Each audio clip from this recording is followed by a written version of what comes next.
Hello, welcome to Chapter 3 Podcast, the show for readers of science fiction, fantasy, and romance. This is Season 3, Episode 12. We are here continuing on with our Witcher read-along, and this week we are back to discuss Baptism of Fire by Andrzej Sapkowski.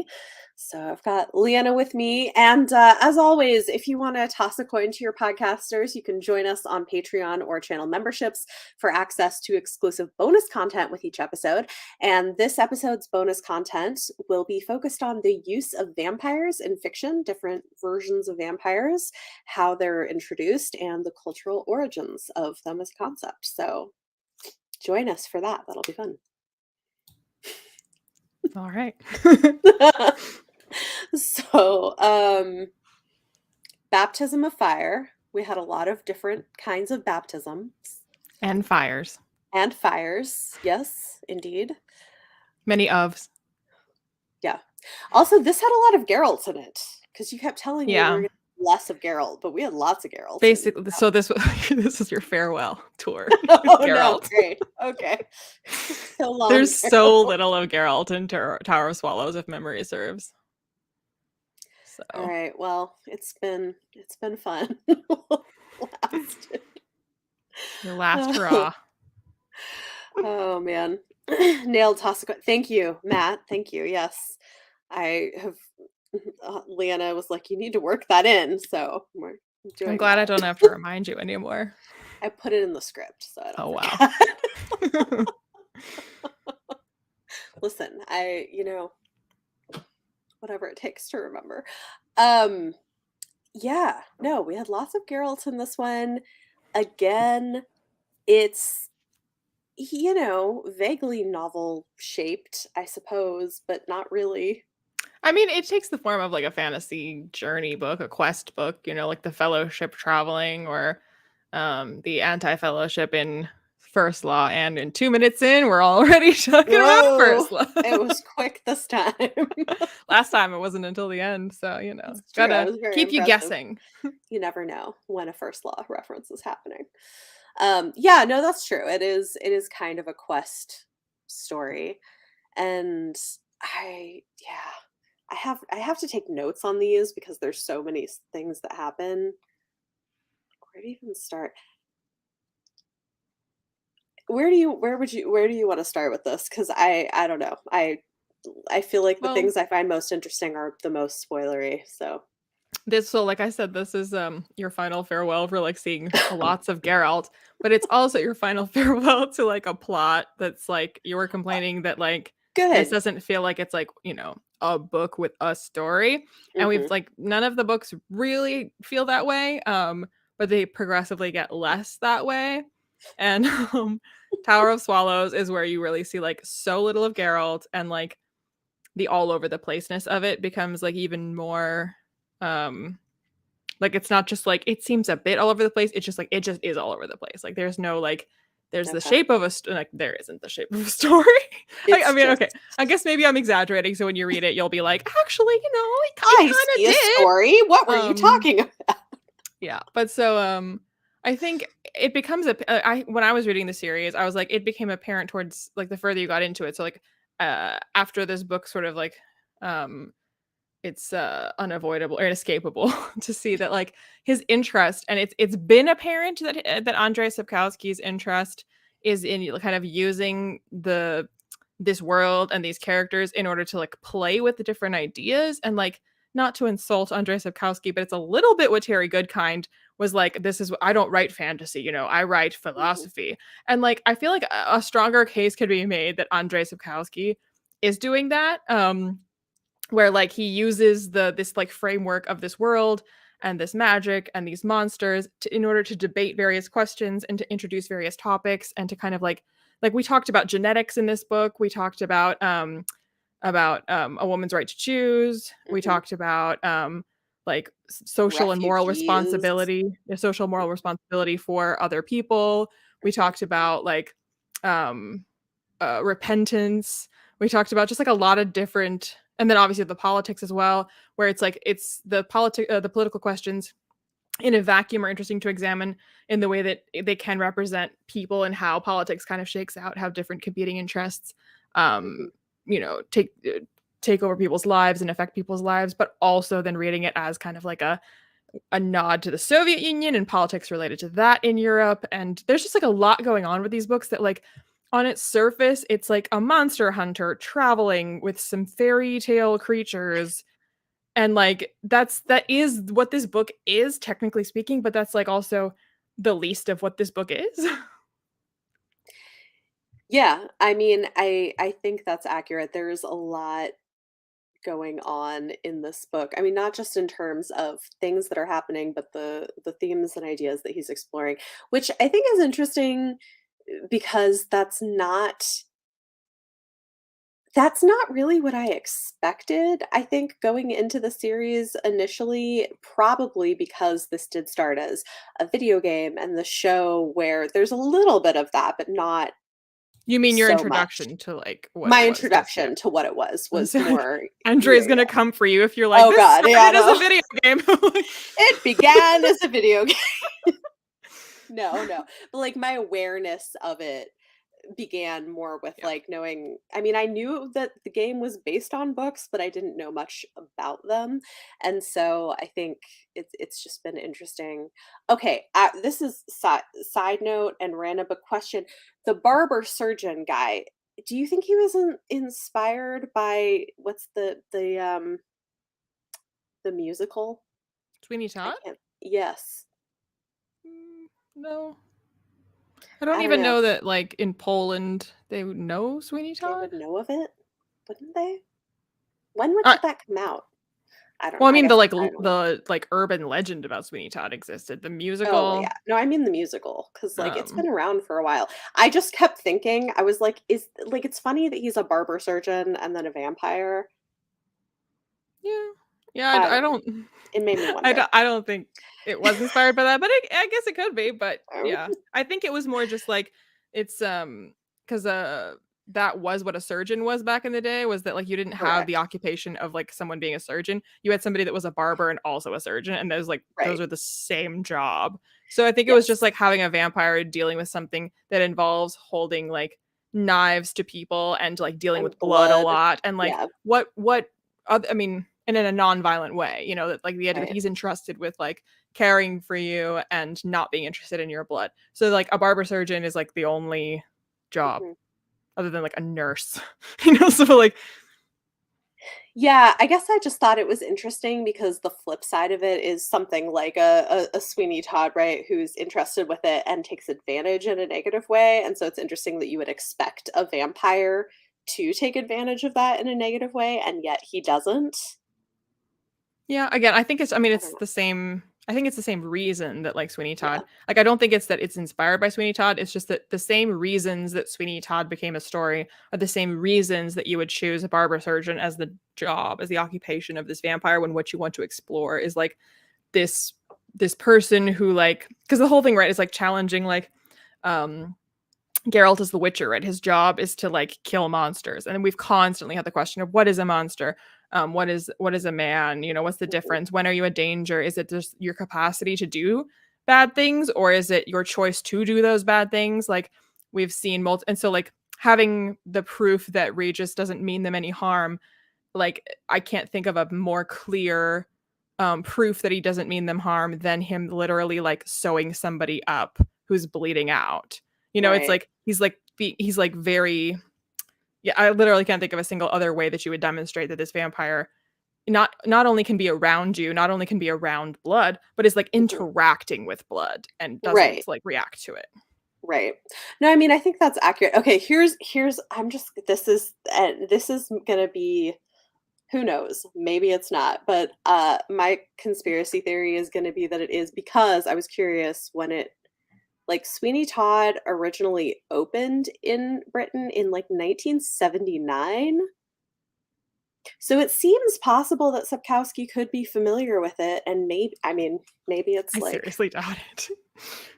Because like there's nothing about the stories that are similar. It's just that he's a barber surgeon, but like nothing about yes. the stories, nothing about the meaning of it, nothing about Okay, the like but like as metaphor like of a it. vague reference, I'm just saying I think this is gonna be my conspiracy theory that secretly Sapkowski maybe is into musicals and wanted to have nods I just like there's the only like nod is that he's a Mhm. barber surgeon, but like is every barber surgeon in every story a reference to Sweeney Todd? No, but because he's a vampire, I don't know. I think it would be very Because I mean, interesting if there's that was so the many. case. There are lots of stories where vampires are like doctors, and in this day and age, that would be what he is. Like But that's like the ye okay, olde but version of a doctor. usually it's because that's how they're able to get access to the blood that they want. Right, but so I'm saying like So this the whole idea reversal. of having a vampire in a position to be interacting with blood Mhm. is like a How you thing, and like see that's what he yeah. has in this book is like the ye olde version of that is this vampire that's chosen an occupation that like you would think he's choosing it because it puts him in the way of blood, but really he seems to have no interest in the opportunity presented by that. So like Mhm. that's what he's talking about. Whereas like Sweeney Todd is like a metaphor of eating the rich. So like I don't see the connection. I think it would be entertaining if it was the case, though. I love the Witcher books and I love Sweeney Todd, but I do not see a connection. Okay, well, maybe one day we can ask Sapkowski if he secretly was If you trying have the to insert opportunity to speak to Sweeney Sapkowski, Todd that's your number reference. one question. Was Regis What? referenced by Sweeney Todd? And he's Yeah, like, "What is Sweeney Todd?" I mean, come on, he's gonna know what Sweeney Todd is, wouldn't he? Why? I mean, it's been around since the late '70s. So there's a lot of people nowadays that don't know what Sweeney Todd is. I guess. I don't know. I don't know how Maybe big we'll musical never theater know. is in Poland in general. Maybe it's really big. I have no idea. And it's But huge. Musical theater we could maybe if anybody knows how big of a deal musical theater is in Poland, let us know. Okay. We can move on though. we can just talk This about was Sweeney Todd for the rest of the it could be fun. Speaking of musicals though, I did finally watch Hamilton. whole thing. The whole thing. Yeah. And you loved it. I liked it. You decided to tell me this just so you could tell me that you didn't love it? I mean, I can see why it was such a big deal and so groundbreaking for what it did when it came out. Ain't nobody else And done I anything like that since. no, I It's not mean, like it started a trend of yeah, everybody doing Hamilton-esque shows. I liked it. I think it was really interesting. I enjoyed it. I mean, I don't know that I would like go out of my way to watch it again necessarily. Maybe if I had the chance to see it in person, but yeah, I'm glad Oh, that I to saw it. set the And record straight, Sweeney Todd is not a vampire, which is why I don't know where Bethany is getting this from. no, but he also okay, listen. The I did point not expect is to be that like Sweeney Todd tonight. okay, it's not that he was a vampire. It's that he was like taking advantage of his position in a bloody way, right? And this guy, you would expect to be taking advantage of his position in a bloody way, except he's not. It's That's really tenuous. you know what? It's probably the way that my brain just connects things because that is More the other what I'm that more it's probably interested because in that's the other instance that I have in my head of a barber surgeon, and that's what probably where what that I'm came more from. interested in is the fact is wanting to know if you, speaking of seeing musicals, have seen or have intend to see Josh Groban as Sweeney Todd on Broadway because that is my dream right now. Oh, that's right. Maybe I've listen, I know I live in New York, but Broadway shows are really expensive and also require lots of babysitting, so I've only seen them twice, and both But times was because my Josh mom was in Groban is town. playing Sweeney It's true. Todd. That would be cool if I can afford slash have the time and opportunity to do it. The thing is like I only do it when my mom comes into town or somebody else is coming and being like, "Hey, let's go see a Broadway show," because it's If I expensive. lived in New York, I'd be like, "Hubby, you watch the kids. I'm taking myself on a solo date to go see Josh Groban." It's a very expensive solo date. It's less expensive than two of you seeing it though. I mean, I guess that's true. And paying for a babysitter for several hours. Exactly. Oh god. Yeah. But also you like I feel like you see a lot of theater. Yeah, I do. That's So something that's we put that in the budget. which is great. I am actually seeing Sweeney Todd like locally. This the theater that we have season tickets for, the Repertory Theater. They were supposed to do Sweeney Todd like 2020, but they canceled the whole season in 2020 because of COVID. And then it Right. said they would do all the shows that they had planned, but then like so much time went by that I'm assuming the cast they had lined up for it couldn't do it anymore because you know they had moved on. And so then I was like, oh, I'm never gonna see Sweeney Todd. I was promised Sweeney Todd, and now I'll never see it. So finally now they're gonna do Sweeney Todd as promised. Awesome. Okay, you know what you should do? Just come visit me in New York, and I will go with you to see Josh Groban and Sweeney Todd. Because me traveling to New York is so much simpler than you getting a babysitter and going. I mean, it'd be fun. I'll show you some vegan restaurants. It'll be a good time. That's the only thing that there is to do in New York is see Josh Groban and find vegan restaurants. I mean, among other things, but you know, that's the priority. Go to some bookstores. There's good bookstores. And the Statue of Liberty and MoMA and the Times Square and I mean, but you know, that's what everybody does. Like, is that? But we could do that too. Okay. Oh, okay. Thank you, Jessica. Jessica is with me and pictured him as Johnny Depp. wow. Look Okay. at that. I See, mean, it's not just me. Thank you. all right, whatever. But she is not in favor of my lukewarm Hamilton position. I mean, I liked it. Unreal. I have had a couple of things from it like stuck in my head now, which is a little bit annoying. This can happen. It's quite catchy. It is. There were some like really good performances, although I do think Lin-Manuel Miranda is a better writer than singer. Oh yeah, he's terrible.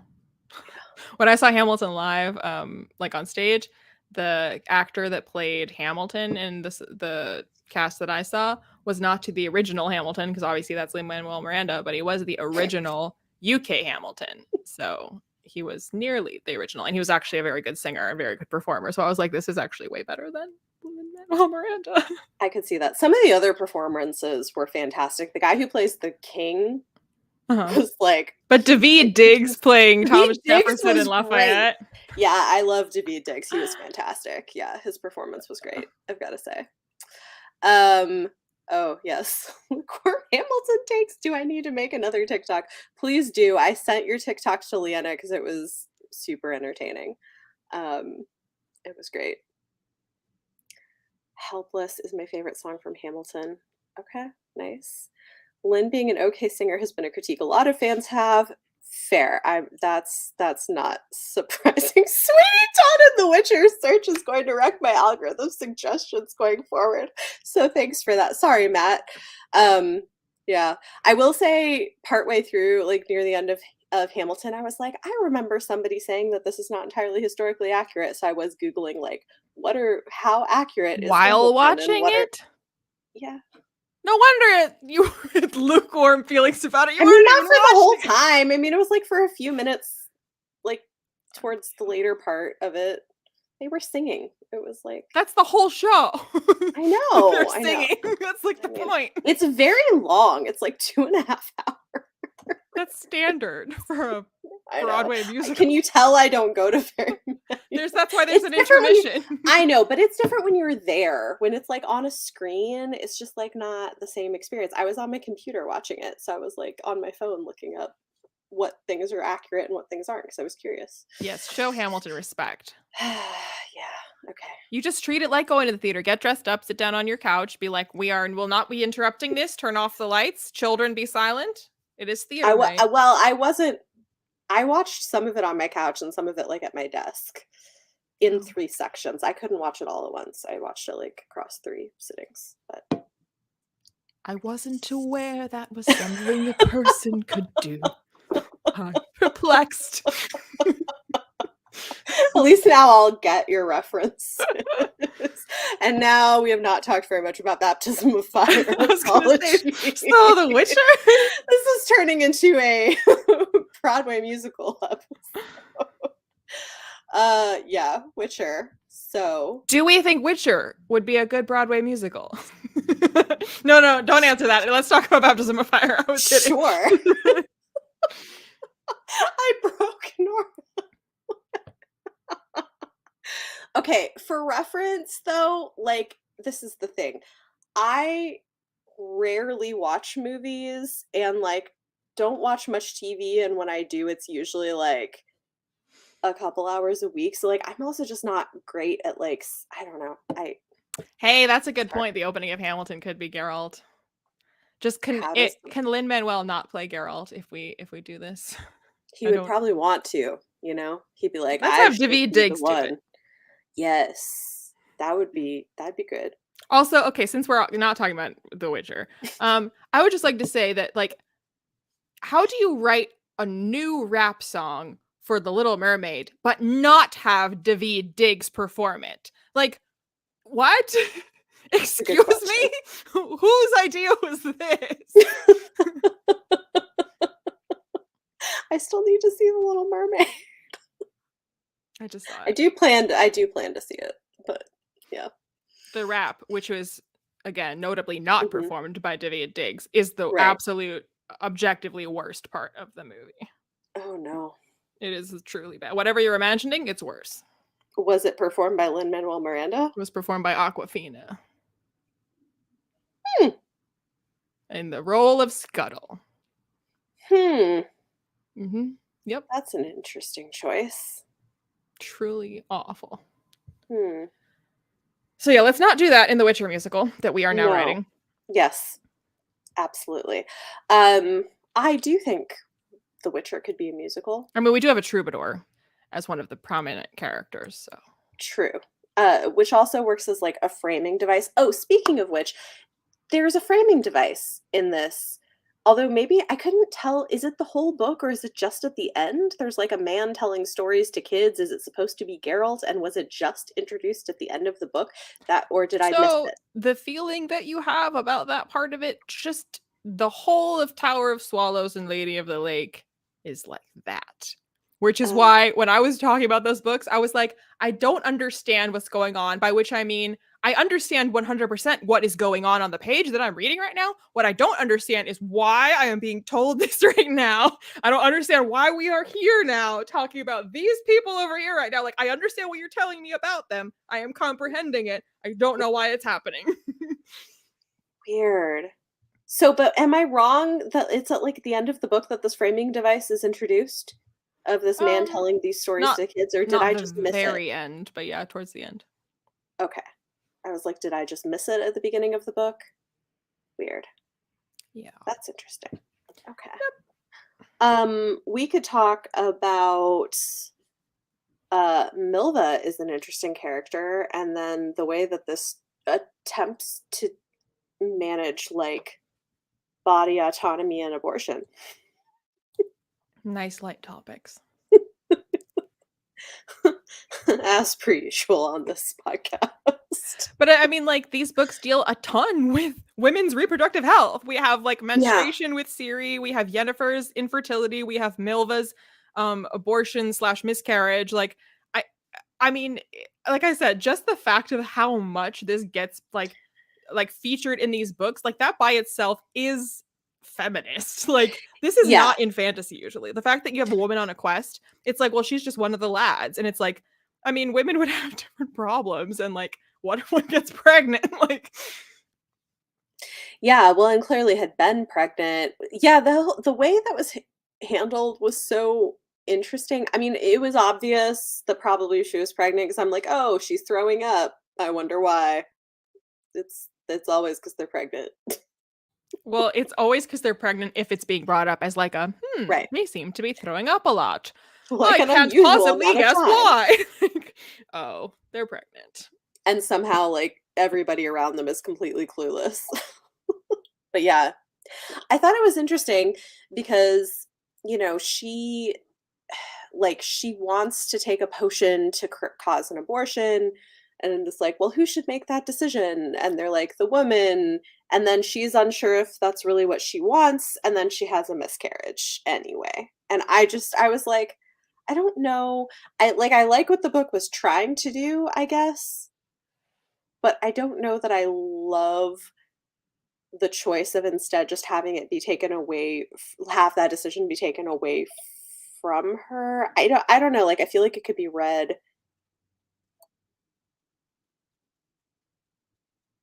I mean, depending on the person reading the text, could read multiple things into it, regardless of whether they were intended, if that makes sense. yeah, but I also think that like the danger, or I shouldn't say dangers, that's not quite what I mean, but like having a topic like that introduced, like that doesn't mean that all of a sudden your characters have to be like avatars for discussing this issue in the most ideal way, because like these characters wouldn't probably react to this in the most ideal way. None of Right. them, including Milva. So like the fact that we did kind of pause the book to discuss it in a almost like metatextual way was almost to the detriment of the characters to be suddenly like, let's handle this topic. Mhm. So I think it like barely, just barely threaded that needle of like the characters still kind of like speaking in a way that's like, well, that would be what Dandelion thinks about it. That would be what Geralt thinks about it. That would be what Regis thinks about it. Mhm. Um, while still pausing to be like, let's discuss it openly. Mhm. And then the fact of her miscarrying, like, I think it's again like a I don't even know that it means anything, because the idea that a miscarriage has to mean something, I think is also like a harmful idea that's like, oh, it's someone's fault, or oh, that it's like it Mhm. wasn't meant to be or something. It's just like, no, just like shit happens. Like there's constantly bad things happening. And like in the situations they're in right now, they talk about how freaking dangerous it would be. And they're trying to go Right. a different route because they're like, the route we were gonna go is like super dangerous for a pregnant woman. So we're gonna try to go this other way, but it's like also dangerous. So the fact that she like miscarries, it's like, yeah, that would happen. Like if you're gonna have a, like go through the situation, like that's probably what would happen. Yeah, I mean, it possibly could. I guess it's just that, somebody could read this and read into it that I don't know that I think that this is what Sapkowski was going for, but I could see someone reading this as like, "Oh, well, she miscarried because she was thinking of aborting the baby," or something. Or somebody could read it I don't know. I guess it's just feels like a sensitive issue. Also, I guess content warning for people that there's like a miscarriage in this.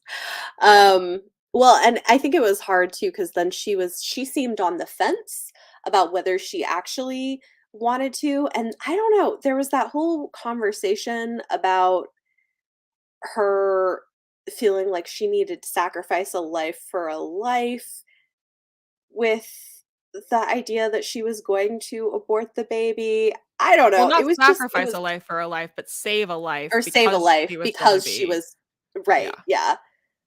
So it's not I guess the thing is like it's not the most ideal But I think that's ideally what the handled book thing. was like talking about, because like Geralt Mhm, is on this like pig-headed mission of his own that's also about redemption, and like mhm, he has this conversation with Regis where he's like, "Well, you idiot! Like you've decided that this is how it's going to be, and that the like the accounting of like morality works in this black and white way." And the thing is, it doesn't. The thing is that mhm, life doesn't work like that, and the fact that Geralt and Milva, both in their own ways, were like thinking of life as this like neat like profit and loss like calculus, that they could be like, I sacrifice here to like make up for mm, this over here. And and it's that's like just you not can't how it like works. asset manage like morals like, and the fact that both of them were playing this game, and that both of them together kind of had to come together to be like, we both are realizing that whatever we were doing was not how you think about this. Mm, I can see that. Yeah, that's interesting. Yeah, because neither of them it just didn't work with what reality ended up being. Because even then, Geralt was like, I would have said that nothing would stop me, nothing, no life, no sacrifice, nothing would stand in my way to save Ciri. Mhm, I would get there as fast as I can, except now I'm deciding, no, we're going to go the long way around for Milva and her baby, because I've mhm. decided that I guess I am prioritizing that life over Ciri's. And then it's like but I can't think about things that way, because you can't think of it as like asset Prioritizing, management. right, Yeah. yes, because 'cause they're people, yeah. This is interesting comment says, "In part, it feels like a cop-out that no one had to make the decision, but also miscarriages happen a lot, especially in high stress, high physical danger situations, so her miscarrying was realistic." I mean, yeah, that's true. Matt says, "Fun fact, gooseberry was the original many mornings after." Well, and I think it seemed to me that the decision more or less had been made. Like they were traveling this other way because she was going to keep it. And so Mhm, then like this was the way that they could travel, so that would be like more feasible for her. So like I don't even think that it was that there was a cop out so no one had to decide. They went mhm, through this like painful process of deciding which thing to do. And then mhm, even after coming to this conclusion of like, this is the choice that I've made, that choice is still She's still yanked from Mister. you by Right. fate. So like you're Right. not even really the master of these like questions of life and death as much as you'd like to think that you are. Yeah. Yeah. I mean, fair. Um, let's see, other things. Well, even in this same book, we also had a conversation and a little lesson on how genetics works when the council was talking about like the elder blood Oh, gene. yes. And then we were like, what did they use for like let's pretend these like red beans, like what was it that they were like, this is, and I was I don't remember. transported to my like bio class in middle Yeah, school it was because we totally definitely like a learned Punnett do a Punnett square. Yeah. and then They like the had people the at the council were recessive like, we genes and you don't put it follow this together. at all. Like, what are you talking about? Yeah. Oh, man. Yeah, that was pretty But I think that's interesting. also, like, a really interesting take because like, there's so many fantasy stories that have, like, "Oh, this is, like, Aragorn is, like, the long descendant of Isildur, like, he's got the Mhm. blood, to be the heir of Gondor," and it's just, like, Right. just that. It's, like, very straightforwardly, you are the, like, descendant of this bloodline, and that's, sorry. And, like, that's it. It's just a matter of, like, succession and lineage. But Right. here, the way that, like, they have this like this gene, this like elder blood gene, and they're trying almost like the Benny Gesserit to kind of like navigate like getting the heir that was going to have the elder blood. Mhm. But what they don't realize is that it's like a two-step process because you need the like catalyst part that's like in the blood that it's mixing with, and you need both, and that's why like just having the one isn't enough.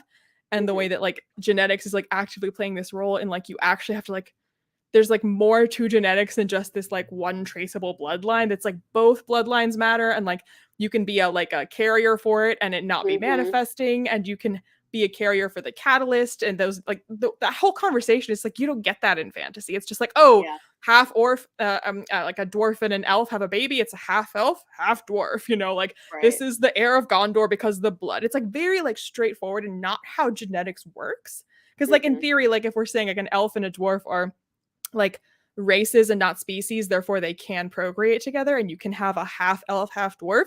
That means that there are races the way that we like humans have different races. They are not different species, which also means that you wouldn't just have like somebody that looks like straight down the middle, half dwarf characteristics half elf characteristics. You could have like a child that looks entirely like an elf even though their mom's a dwarf, or entirely like a dwarf even though their dad's an elf. Like it's just like introducing all this like more real world Yeah. questions.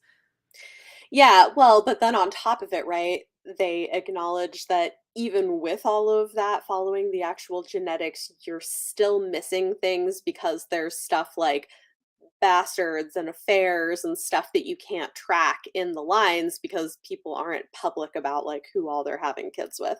So I thought that was funny that they're like, well, we can figure this and this out, but still we're not really sure because like people. But yeah, I thought it was kind of a cool addition to a fantasy world. Well, and then we similarly had like many, many stories do the like, I'm a vampire, but what you've heard about vampires is wrong. Here's the truth Mhm. about vampires. I don't Mhm. sparkle. So like um we like that is kind of trite. And this book is a little bit older, so like it wouldn't have been that trite to do that Mhm. at all. But like like nowadays it's like very like common to have your vampire explain how he's not like other vampires.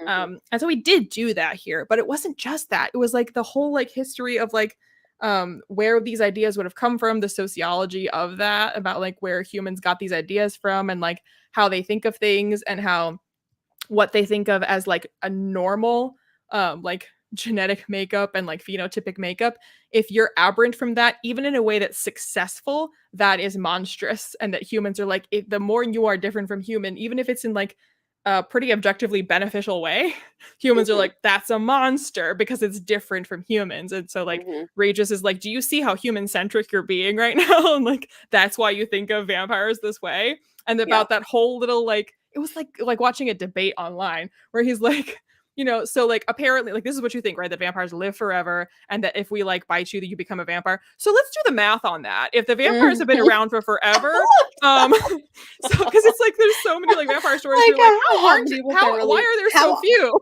Right. Why wouldn't there be more? Why aren't vampires taking over everything? Yeah, So that Regis was is like, entertaining. so is it more likely that that's not how it works, or that we just choose not to spread? Like, Right. Yeah, yeah. No, that was good. Well, I guess the other question is, how quickly did you guess that he was a vampire? Because I feel like it was really obvious very early. And it was funny too because he like even the moment that they're like, "Oh, we think there's a vampire there," and he like talks to Geralt about like, "Well, you would think it wouldn't be these kinds of vampires, but it would be this kind of vampire." And Geralt's like, "Oh, wow!" And you didn't even mention the ones that aren't real, but just mythical versions of vampire. And I was like, "He's a vampire. Obviously, he's a vampire." yeah. Yeah. But somehow not ominous. Like, and none of them are really scared of him until they learn that he is a vampire, and they're like, "Well, now we're not good with it." It's like, well, you were good with it before, which like kind of reminds me of First Law, where like Pharaoh Really? has It reminds you of First Law? when Pharaoh has seen Logan like Hulk out into the Bloody Nine, so she's like well aware of what that's like, but the other people haven't seen it. And so then when they all now do see what the Bloody Nine is like, and now they're all of a sudden like not cool with being around Logan, and Pharaoh's like, he's been around you this entire time. Like, why is it a problem now? So it's like kind of reminds me of this like thing with Regis, where it's like, well, you know, he treated your wounds, never bit you once. He had plenty of opportunities if he was gonna like, you know, you Right. guys were passed out drunk around him. He didn't do anything. So like he like what is it you're afraid of? He clearly is not like aiming for that. If he was, he had so many chances.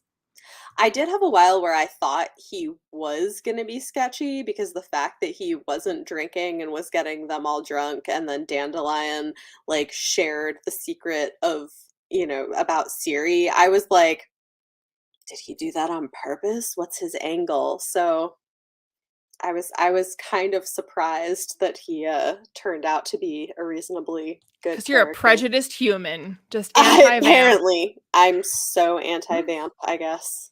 So it seems. But I mean, even Um, Regis is kind of anti-vamp because he's like the reason he hangs around humans is kind of because he's like, being around my own kind is kind of the worst. So, yeah. I'm happy to blend in with people. hmm There was one thing that I thought was kind of interesting was there in the second chapter, and I mean it's kind of done in a rough way, but there is some conversation about how war hurts not just the men that go to war, but it hurts women too, usually because of like sexual assault and that kind of violence that goes along with it. But that like people talk about it as if, oh, men going off to war, but it's like, yeah, but they're not really the only ones being harmed by the violence. Yeah. Well, we see women constantly suffering. Like we had the women that were abused that they found, and then they found that there were more bones and that there were Yeah. more women that had been hurt. And then obviously like the decoy theory, that's not Mhm. great. So yeah, like we definitely see how Yeah, horrible this world can be to women. absolutely. Also, Dandelion was being like a creep about Milva. I was like, Dandelion's always a creep. He's a playa. yeah. And then he was super dramatic when he got injured. I mean, he's gotten injured before and also been traumatic. Like Yeah. being dramatic Oh is god. just Dandelion. It's just how he is. Yeah. Yep. But also, what's his name? The Nilfgaardian, who's like, I'm not a Nilfgaardian, but okay, I guess you can call me a Nilfgaardian because according to you, I am. hmm Who's like constantly saving their asses, and Geralt's like, fine, I guess you're not our enemy. But he's the one that Ciri had nightmares about. Mm, yeah. And Siri is like finally sort of stands up for herself and is like, I don't want to be touched anymore. It's interesting, but she's still very embroiled in her little gang of Well, she's also finding people. herself because, like, Yeah. who she was the Witcher girl, Princess Thrilla, who had magical powers and was training with Geralt. And now she doesn't have magical powers anymore. She doesn't call herself Ciri. She doesn't have ties to her royal bloodline. She's somebody else now. Like, and she's like Mhm. already gone through this kind of like transformation where she's like rejected her own past and is trying to figure out who she is now. And yet, the name she now has, Falca, was the name of one of her ancestors. So it's like even in that, right? Like You she can't escape still your destiny. can't escape your destiny. I mean, Geralt keeps having dreams about Ciri as well. Yep. But he's not the only one. It's interesting. I missed seeing more of Yennefer, but apparently she was a statuette. And she was pretty mad about it. Yeah. It's valid. It's understandable. But I love that her like recovery snack is oysters. It's like, okay. Okay. I don't know if that's the first thing I'd want after being trapped in a statue for a month or whatever it was. I think it was longer than that, but yeah, that was interesting. And we have this whole, you know, group of sorceresses trying to Which also, direct. like, in that meeting when Yennefer's hearing things that she's, like, interested in, but she's like, "Keep calm, Yennefer. Keep it cool. Poker face, Yennefer. Just info gather. Don't tell them. Keep it cool." Yeah. Yeah. I did think it was really funny in the first chapter. They have this whole conversation about how, like, well, we have to do this secretly because clearly men can't be trusted in a crisis. They're so emotional. It's like, this is great. Yep. It was fun. Which is why, like, from the beginning, I think it was in the Last Wish chat, I was like, I think a book can be male gazy and feminist at the same time. I don't think they are mutually exclusive. And I think that's what this series reads as to me, is that it's kind of both. Yeah, I would agree. Yeah, somebody had earlier say, oh yeah, there was an earlier comment saying I was pretty shocked about how much reproductive talk happened based on how often I've heard complaints of the series being sexist. And yeah, I mean, I think that's the thing, is like there are character well, and I don't know, like, I mean, I think some of it is male gazy, some of it is there are very sexist characters that are written into it, and yet at the same time, it has like a reasonable amount of feminism built into it as well, and it's questioning a Especially, lot of like, things. for fantasy and for being older fantasy, like, Yeah, for sure. more than common amount of, like, purely just representation of strong female characters and then active discussion of women's issues. Right. So, And taking it seriously, like taking seriously, sexual violence during war and talking about, fertility and stuff like that. So I think it's well, interesting. and, like, coming back to Milva and the conversation that they all have, they're like, "Okay, like, she's pregnant, but, like, we're all on this journey together right now, and, like, it's kind of all of our problem." Like, it's not that, like, Right. "Oh, that's her problem, like, she better take care of it." They're like, "It's our It affects collective problem. everybody. She's one of our, like of our fellowship or whatever, that, like, that we all have a stake in what happens here." Yeah. Yeah. Oh, that's right. I had a note and I forgot about this with the vampire thing. I thought it was so interesting that he sort of framed blood as being an addiction that he's in recovery from. Like, I don't know, I found that to be, like, a really interesting way of sort of framing it, that he was, like, in his youth, encouraged to just, like, be reckless and drinking, and now he's just, like, I mean, it's like AA for vampires, I I guess. feel like that's done a lot with vampirism, where, like, I blood guess. is the metaphor for drugs or alcohol. Yeah, I mean, I that's fair. I guess that's probably true, but that was interesting. We could Was it talk about. in this too where he was talking about, like, wearing, garlic, and he's like, "Yeah, don't forget the mustard. Thanks for seasoning yourselves." Like, That's good. Um, do we could talk about all of the various baptisms of fire. I didn't keep a list, but I'm guessing you did. Yep, through my notes, I tried to make a note every time I noticed it. Take a shot every time there's a baptism of fire. I take a shot every time there's a baptism of fire. Yeah. So in chapter 1, the there was a reference to the war and the fighting as a baptism of fire, basically, like literal fire and fighting and stuff. Um I probably missed some, but I tried to make some notes. Where's my next one? Well, so then there's the whole thing of in chapter 4, they're trying to burn the witch at the stake, like the supposed witch at the stake. evil women need a baptism of fire to be purified because women are like evil, blah blah blah. And then our Well, barber we had surgeon, the lovely, like, parody of a witch trial anyway, where they're right? like, "Well, you have to do this impossible thing, and then you'll prove Mhm, that you're not a witch. Oh, of you course. can do this impossible thing? Well, that actually proves that Uh, you are are a" a witch. And the barber surgeon's like, I'm just going to take that horseshoe out of the fire, which I guess could be his baptism of fire. But so there's a lot of that, which is interesting. Then, oh, I love okay. the thing about the, like, she obviously killed her cat, and they're like, "Oh, her cat that looks like this, you know how I know? You Because mean it's the one right right over there." there? Cat's like Fat I cat? think it says the cat just starts licking its own ass because it has, like, no concept of, like, the drama Yeah, of the situation. right. Of course. Because of I was like, course. that is exactly what Kaz would do. Yep, that When tracks. I'm getting burned as a witch, Kaz is licking her butt. That's what would happen. Oh, cats. Let's see. Chapter 5, Baptism of Fire was Geralt not wanting any help in saving Ciri because of his guilt.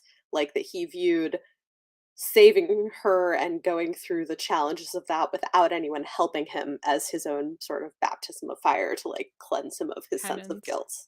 Penance. Yeah, exactly. Um, so there was that one. And then I Nice. think the last one I had noted was at the end of the book that where Geralt and the Nilfgaardian fighting together was their baptism of fire. Which Makes again, no Geralt reflects sense. on, he's like, I thought I would go through a baptism of fire for Ciri, but here I'm going through it for Milva. Mhm. Like, that I wouldn't have thought that I would. But I Yeah. think we also get a baptism of fire for Ciri. I mean, like that for herself, like in the brief chapters we get with her. I think that's also.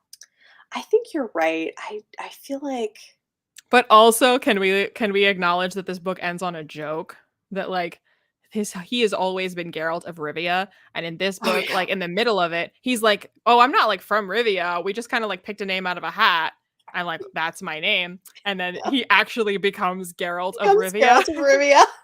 Which, because like it's funny, but it also is in keeping with the themes. It's almost like a Greek tragedy in this book or this book series where everybody is like linked by fate and destiny in an inescapable way. And even if you think Mhm. if even if you're Geralt who's like, I reject destiny, I reject fate, it's like, okay, like by rejecting it, you are entrapped by it because every Greek hero or every Greek like tragic figure, you know, in every Greek tragedy who like learns like a prophecy of their future and tries to evade it, by trying to evade it they enact the thing that brings about the prophecy. So like Mhm. the fact that Geralt would be called like of Rivia and then Of actually become Rivia it is like, you know, is it pretty feels funny. fated.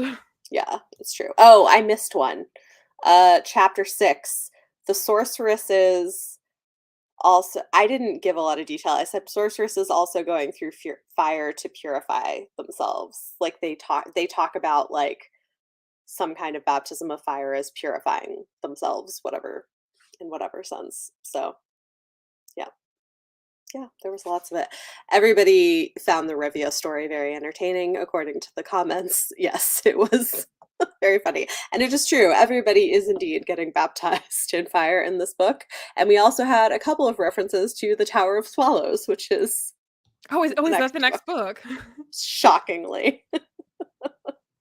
Really? There is a pattern to how the series works. Um, Oh, I did have a couple other, like, minor things that I just thought were interesting, like, it was kind of funny, the dwarves not caring about, like, gemstones and their value and being like, "It's just a rock." I was like, "Yeah, of Well, they course." also have that like long argument about like Geralt's sword, and Geralt's like, this sword is like this ancient like Mhm. weapon that's like really valuable, and they're like, it's a piece of shit. Like we have much better technology now. Like, Yeah, okay, your old sword like it's not great. yeah. Which is All kind of the like if you think discussion about it, about like because metallurgy. fantasy constantly does that thing of, oh, this ancient weapon that makes it valuable, and it's like, okay, but like realistically, like would you rather have the ancient airplane built by the Wright brothers, or would you rather have like a plane built by Boeing today? Like Right, I'm going with Boeing. right. So like if it was like an ancient sword, it's like, yeah, no, probably there's better swords being made now. New sword, please. We've improved our metallurgy since then. So I feel Yep. like, yeah, again, he's constantly playing with like the fact that he's writing this like old-timey fantasy. He's like Mhm. constantly using that to like subvert your expectations as concerns that. Yeah, absolutely. The one other thing that stood out to me, and this was just like a small thing. Did you notice the creepy there was like this creepy song about clowns, but the clowns were really people getting hanged?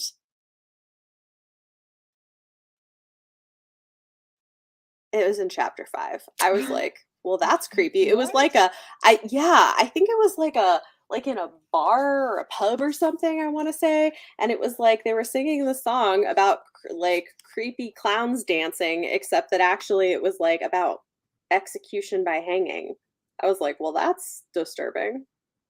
In fairness, a lot of like old songs like that I are mean, not yeah, about what they seem to be. yeah. I Alright, don't specifically recall that, but okay. If I oh, like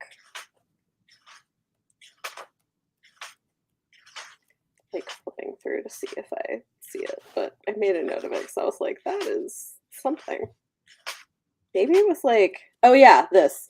It's on page 251. The clowns dance on the scaffold, rhythmically twitching and jerking. They sing their song of sadness and beauty, and the clowns have all the fun. Every corpse will recall when the stool's kicked away and his eyes roll up to the sun.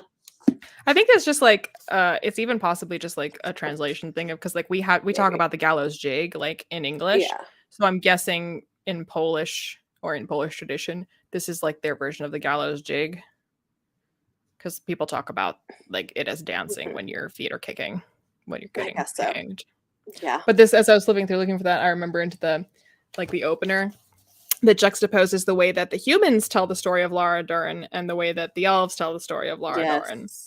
And Yes. just the way that like he's constantly, the way that Mhm. like myth and Different legend cultures. and prejudice and like folk Mhm. truth and history are all shaped by the teller. And that's why I think it's no accident that Dandelion is a troubadour, a teller of stories that's constantly around and is like, well, the way that I tell the story affects like he's like really important. And everywhere he goes, everyone's like, oh, it's Dandelion, like the Mhm. famous troubadour. And of course, he always like, don't you know who I am? Um, but I mean, it's like the amount of power that you kind of indirectly wield by like Mhm. shaping the common cultural narrative by the way you're telling these stories, like it's not insignificant. Yeah, that's true. Absolutely. I think that's everything I have on this. Did you have any sort of final thoughts on it? Did you like it? I guess we didn't talk about that. How did you rate this? Yeah, I mean, I gave it 5 stars the first time and 5 stars the second time. 4 out of those 5 stars is for Regis, but Okay, fair enough. I feel like I'm pretty consistently giving most of these 4 stars. Like I like them. I pretty much like the first time through. I think I gave everything 5 stars up until I got to Tower of Swallows and Lady of the Link, and I was like, Whew. Well, should be interesting next month. I'm hoping that like going into Tower of Swallows prepared for the like chaos of that. Mhm, Chaos isn't quite the right word, but like it is like it becomes like unwieldy. Like it feels like it's mhm, gotten away from him, and he keeps broadening the scope. And it's like, sir, come on, focus on the story. Like too many things happening, too many plates spinning. Like mhm, focus. And he's like, mhm. nope, I have this tangent now, and you're like, okay. I guess Really I'm glad you're interested in that. And this is interesting. I just don't know what this has to do with the main narrative. great.